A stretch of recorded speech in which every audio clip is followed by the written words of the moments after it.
देखिए, ऐसे प्रीवियस वाले वीडियोस में हमने ना सेल के बारे में और सेल ऑर्गन के बारे में अच्छे से डिटेल से देखा था। अब थोड़ा सा हम जो है उसके ऊपर एमसीक्यू प्रैक्टिस कर लेते हैं और सेल की उस पर। देखिए, फर्स्ट क्वेश्चन है, which of the following is the smallest unit of the length. ये थोड़ा एक अलग टाइप का क्वेश्चन हो गया। मतलब लेंथ की, लंबाई की सबसे स्मॉलेस्ट यूनिट कौन सी है, तो वो है फर्मीमीटर 10⁻⁻15। नेक्स्ट क्वेश्चन है, the study of the cell, its type, structure and function is organelles are known as. मतलब कि जो सेल के प्रकार है, उनकी स्ट्रक्चर है, उनकी कार्य है, उनकी स्टडी को क्या कहते हैं भाई। अब सेल के बारे में हम पूरा स्टडी करेंगे तो ऑब्वियसली हम सेल बायोलॉजी में इसकी स्टडी करते हैं। नेक्स्ट क्वेश्चन है, who discovered the cell. Cell की डिस्कवरी हमें पता है 1665 में रॉबर्ट हुक ने की थी। नेक्स्ट क्वेश्चन है, the cell theory is not applied for. Cell theory किस पे अप्लाई नहीं होती, एल्गी पे, वायरस पे, बैक्टीरिया पे, फंगाई पे। तो देखिए, सेल थ्योरी जो है आपके एल्गी पे अप्लाई होती है, बैक्टीरिया पे होती है, फंगाई पे होती है, बट ये वायरस पे अप्लाई नहीं होती है। हमें पता है सजीव निर्जीव के बीच की जानकारी, विषाणु। नेक्स्ट है, which of the following was given by cell theory. निम्न में से सेल थ्योरी किसने दी, तो हमें पता है वॉटसन क्रिक ने तो डबल हेलिकल मॉडल दिया था डीएनए का, double helical model of DNA. Next, Robert Hooke की बात करें तो इसने सेल डिस्कवरी की थी, बट हमें प्रश्न है कि सेल थ्योरी किसने दी। सेल थ्योरी दी थी श्वान और स्लाइडर ने। श्वान और स्लाइडर ने जो है सेल थ्योरी दी थी, कोशिका सिद्धांत दिया था। Next question, the study of the structure and composition of cell is called. कि जो सेल का कंपोजिशन है, उसकी स्ट्रक्चर है, उसकी स्टडी को हमें पता है साइटोलॉजी में इसका अध्ययन करते हैं। देखिए, अगर हम सेल के प्रकार, उसकी स्ट्रक्चर, उसके फंक्शन की और उसके सेल ऑर्गेनल्स, कोशिकांगों के अध्ययन की बात करें तो सेल बायोलॉजी, ठीक है। लेकिन हम बात करें सेल के कंपोजिशन की, तो उसकी स्टडी की जाती है किसके अंदर, साइटोलॉजी में। Who discovered nucleoid in 1831। Nucleus की डिस्कवरी किसने की थी, हमें पता है रॉबर्ट ब्राउन ने की थी। ये क्वेश्चन देखिए next, the element that present in protoplasm. तो हमें पता है कि पीपी हमें पता है किससे मिलके बना था, तो पीपी हमारा एक तो बना था साइटोप्लाज्म से और एक बना था हमारा न्यूक्लियोप्लाज्म से, ठीक है। तो जो प्रोटोप्लाज्म होता है, इसके अंदर कौन कौन से जो एलिमेंट्स होते हैं, तो देखिए इसके अंदर कार्बन प्रेजेंट होता है, हाइड्रोजन प्रेजेंट होता है, नाइट्रोजन प्रेजेंट होता है, ऑक्सीजन प्रेजेंट होता है। ऑक्सीजन सबसे ज़्यादा अमाउंट में होता है 76%, नाइट्रोजन है 2.5%, हाइड्रोजन होता है 10% और 10.5% कार्बन, ठीक है। तो ये चारों कहो नो, तो ये जो है आपके कार्बन, हाइड्रोजन, नाइट्रोजन, ऑक्सीजन, ये जो है आपकी किस में प्रेजेंट होता है, पीपी में, प्रोटोप्लाज्म में, ये चारों एलिमेंट प्रेजेंट होते हैं। नेक्स्ट क्वेश्चन देखिए, which of the following cell organelle is absent in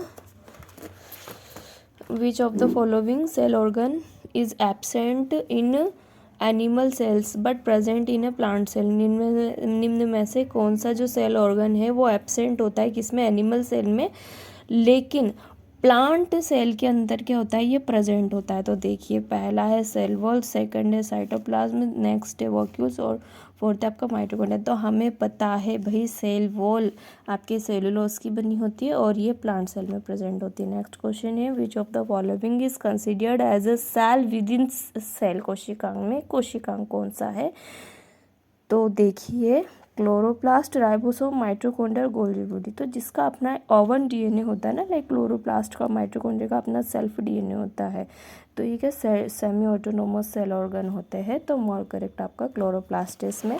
next है, what is the site of ribosome in a living cell. की लिविंग सेल के अंदर जो राइबोसोम की साइट होती है कौन सी होती है, हमें पता है भाई रफ एंडोप्लाज्मिक रेक्टिकुलम पे भी राइबोसोम ऐड होते हैं, प्रोटीन सिंथेसिस करते हैं, Golgi body, plasma membrane. But more हम देखें तो आपके क्या होगा, न्यूक्लियस, न्यूक्लियस में डीएनए आरएनए प्रेजेंट होता है। तो आपकी जो राइबोसोम की लिविंग सेल में जो राइबोसोम की साइट होती है वो न्यूक्लियस होता है। नेक्स्ट क्वेश्चन है, which of the following cell organelle contain RNA. कौन सा सेल ऑर्गन आपके आरएनए कंटेन करता है, तो हमें पता है भाई आरएनए का सिंथेसिस कौन करता है, राइबोसोम्स करते हैं। प्रोटीन का सिंथेसिस भी किससे रिलेटेड होता है, राइबोसोम से रिलेटेड होता है। तो जो ऐसा सेल ऑर्गन जो कि आरएनए कंटेन करता है तो वो है आपका राइबोसोम, ठीक है। नेक्स्ट देखिए, माइटोकॉन्ड्रिया वाज डिस्कवर्ड बाय तो हमें पता है कि माइटोकॉन्ड्रिया जो कि पावर हाउस है सेल का, इसकी डिस्कवरी अल्टमान एंड वैमर ने की थी। इसको जो नाम है सी बेंडर ने दिया था और इसको फाइला फ्लेमिंग ने बोला था। नेक्स्ट क्वेश्चन है which of the following cell organelle does not contain DNA. इसमें से कौन सा सेल ऑर्गेनल है जो कि डीएनए कंटेन नहीं करता है। तो देखिए हमें पता है न्यूक्लियस के अंदर तो जेनेटिक मटेरियल होता है, डीएनए आरएनए रहेगा ही सही। क्लोरोप्लास्ट के अपना क्लोरोप्लास्ट और माइटोकॉन्ड्रिया ये अपना ओवन डीएनए रखते हैं, तो इनका अपना डीएनए होता है। तो इस वजह ये जो है आपके ऑटोनोमस सेल ऑर्गन भी होते हैं, तो इनके अंदर भी जो है अपना डीएनए होता है। बट बात करें लाइसोसोम की, जो कि डाइजेस्टिव बैग्स होते हैं, सुसाइड बैग्स होते हैं, लाइसोसोम के अंदर अपना डीएनए नहीं होता है, कोई डीएनए नहीं होता है। इसमें एंजाइम्स भरे होते हैं, है ना, और इसमें बहुत सारे एंजाइम्स होते हैं, इस वजह से तो ये सेल वेस्टेज को डाइजेस्ट करता है। तो नेक्स्ट क्वेश्चन है cell wall is mainly composed of, कि सेल वॉल हमें पता है सेलुलोज से मिलकर बनी होती है। नेक्स्ट है which of the following cell organelle is present in animal cell but not present in plant cell. ऐसा सेल ऑर्गन जो कि एनिमल सेल में तो होता है बट प्लांट सेल में नहीं होता। तो देखिए न्यूक्लियस दोनों में होता है, साइड में होता है प्लांट सेल में, और न्यूक्लियस आपके जो है सेंटर में होता है एनिमल सेल में। गोल्जी कॉम्प्लेक्स दोनों में होता है, Golgi parts, Golgi body, Golgi parts, Golgi body, ये दोनों में होता है प्लांट एनिमल सेल में। प्लास्टिड की अगर हम बात करें तो प्लास्टिड जो है आपके प्लांट सेल में प्रेजेंट होता है, लेकिन हमसे क्वेश्चन पूछा है एनिमल सेल के अंदर present in animal cell but not present in plant cell, मतलब जो प्लांट सेल में। तो सेंट्रोसोम आपके एनिमल सेल में ही होता है, क्योंकि सेंट्रोसोम सेल डिवीजन की ड्यूरिंग पीरियड में स्पिंडल फाइबर जो स्पिंडल पॉल फॉर्मेट करता है, ठीक है। तो सेंट्रोसोम होता है जो कि सेल डिवीजन में पार्टिसिपेट करता है, ये केवल आपके एनिमल सेल में होता है। नेक्स्ट इसके बाद हम बात करें next question which of the following cell organ is present in plant cell. निम्न में से कौन सा सेल ऑर्गन जो प्लांट सेल में, तो ये टाइप देगा प्लास्टिड। प्लास्टिड हमें पता है कि भाई प्लास्टिड के जो है 3 टाइप होते हैं, एक जिसकी वजह से ना मतलब प्लांट के अंदर जो है ऐसे पार्ट जो कि इतना ज़्यादा कलर डिटरमाइन नहीं होता, उनके अंदर जो प्लांट के वो पार्ट जिनके अंदर इतना कलर नहीं होता, ल्यूकोप्लास्ट वाले अवर्णी लवक जो होते हैं कोई कलर प्रदान नहीं करते हैं। एक होता है जिनकी वजह से पत्तियों का रंग हरा होता है, क्लोरोप्लास्ट। एक होता है आपका जो फूल है, फ्लावर है, फ्रूट्स है, उनकी लीफ में या उनके अंदर अलग कलर रंग बिरंगा वाला जो पार्ट रहता है, कलरफुल पार्ट प्लांट का, तो वो आपकी क्रोमो का मतलब ही कलर होता है, वो होता है आपका chromoplast. There are 3 type of chloroplast. तो देखिए प्लास्टिड आपका जो है प्लांट सेल में होता है। नेक्स्ट देखिए which of the following is a single membrane bound cell organ. ऐसा सेल ऑर्गन जो कि सिंगल मेम्ब्रेन बाउंड है। तो फर्स्ट ऑप्शन इसका वॉक्यूल रिक्तिका, सेकंड ऑप्शन है आपका गोल्जी बॉडी, और नेक्स्ट आपका एंडोप्लाज्मिक रेक्टिकुलम, और फोर्थ ऑप्शन है ऑल ऑफ दिस। तो हमें पता है कि अगर सिंगल मेम्ब्रेन की हम बात करें, एक वो एक ही लेयर जो होती है किसी भी सेल ऑर्गन पे, तो वॉक्यूल भी सिंगल मेम्ब्रेन वाला है, गोल्जी बॉडी भी सिंगल मेम्ब्रेन वाला है, प्रोटीन पैकेजिंग का काम करता ही है, और इसको मतलब कि हम ट्रैफिक कंट्रोलर भी कहते हैं सेल का, और एंडोप्लाज्मिक रेक्टिकुलम भी आपका सिंगल मेम्ब्रेन वाला है। तो ये तीनों जो है सिंगल मेम्ब्रेन वाले सेल ऑर्गन है। नेक्स्ट बात करें which of the following is not a double membrane bound cell organ. निम्न में से कौन सा जो है आपकी double membrane bound cell organ नहीं है। तो देखिए क्लोरोप्लास्ट आपका डबल मेम्ब्रेन वाला है,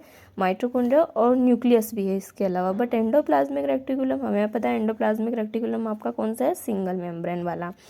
नेक्स्ट क्वेश्चन है what is the functional unit of chromosome. Chromosome की फंक्शनल यूनिट देखिए, क्रोमोसोम आपके न्यूक्लियस में होता है, न्यूक्लियस में आरएनए, डीएनए, जेनेटिक जो आपके एसिड होते हैं, आनुवंशिक अम्ल होते हैं, और इस न्यूक्लिक एसिड भी बोलते हैं इनको, और इसके अलावा क्रोमोसोम होते हैं, क्रोमोसोम पे क्या ऐड होते हैं, जीन होते हैं। तो जीन जो है आपके क्रोमोसोम की फंक्शनल यूनिट होती है। और नेक्स्ट क्वेश्चन है pigments containing bodies that are, ऐसे पिगमेंट्स जो कि पिगमेंट मतलब कि वर्ण प्रदान करने वाली बॉडीज़ कौन सी होती है। तो आपको पता है कि भाई देखिए क्लोरोफिल की बात करें तो ये एक पार्ट है प्लास्टिड का, लवक का, है ना। क्लोरोप्लास्ट की बात, क्लोरोफिल मतलब जिसमें मैग्नीशियम होता है, सॉरी, वो क्लोरोफिल हरित लवक, क्लोरोप्लास्ट हरित लवक, हीमोग्लोबिन। अब अगर हम इनकी बात करें तो ये अपन से पूछ कर रहा है कि pigments containing bodies that are bounded by the membrane are called, जो कि पिगमेंट मतलब कि वर्णक जो कंटेन करते हैं बॉडी का, जो कि मेम्ब्रेन से बाउंड होता है, वो होता है आपके प्लास्टिड, ठीक है। और वही प्लास्टिड आपको पता है 3 टाइप के होते हैं, क्लोरोप्लास्ट, ल्यूकोप्लास्ट और क्रोमोप्लास्ट। क्रोमो मतलब कलर प्रोवाइड कराने वाले फ्लावर फ्रूट्स को, ल्यूकोप्लास्ट जो कि कलरलेस होते हैं, जो प्लांट के ऐसे सेल ऑर्गन जो कि सनलाइट से थोड़े दूर होते हैं, जैसे रूट है, स्टेम वगैरह, तो वो उनमें ल्यूकोप्लास्ट होता है। बाकी हमें पता है क्लोरोप्लास्ट की वजह से तो ना ग्रीन कलर होता है लीफ का, और लीफ ये जो क्लोरोफिल होता है उसमें कौन सी मेटल होती है, आपको ध्यान रखना, मैग्नीशियम मेटल होती है। नेक्स्ट क्वेश्चन है, एक chromosome consist of A DNA. Chromosome जो है डीएनए कंसिस्ट करता है और क्या करता है, जीन, लिपिड, प्रोटीन, कार्बोहाइड्रेट। तो भाई क्रोमोसोम डीएनए के साथ प्रोटीन कंसिस्ट करता है। Next, Golgi body complex is involve in the formation of, मतलब कि गोल्जी बॉडी की किसके फॉर्मेशन में इन्वॉल्व होती है, तो लाइसोसोम, है ना। इसको क्या बोलते हैं, लाइसोसोम और पेरोक्सिसोम में। आपको पता है ना कि ऐसे tube like structure Golgi body होती है ना, तो एक गोल्जी बॉडी की एक ऐसे जब ये प्रोटीन पैकेजिंग कर रहे होते हैं तो उस दौरान जो ऐसी sphere like structure, circular structure बनती है, लाइसोसोम का फॉर्मेशन होता है। तो गोल्जी बॉडी कॉम्प्लेक्स की वजह से लाइसोसोम फॉर्मेट होते हैं, इसलिए अपन इसको गोल्जी बॉडी को लाइसोसोम की मम्मा भी बोलते हैं। Next question, in plants which of the following converts lights energy into chemical energy. इनमें से ऐसे कौन से पौधे हैं जो कि आपके प्रकाश ऊर्जा को रासायनिक ऊर्जा में, मतलब सॉरी, पौधे के अंदर ऐसा कौन सा पार्ट है, कौन सी चीज़ है जिसकी वजह से जो प्रकाश ऊर्जा होती है, लाइट एनर्जी, जो आपकी केमिकल एनर्जी मतलब कि रसायन ऊर्जा में कन्वर्ट हो जाती है। तो हमें सबको पता है भाई क्लोरोफिल है।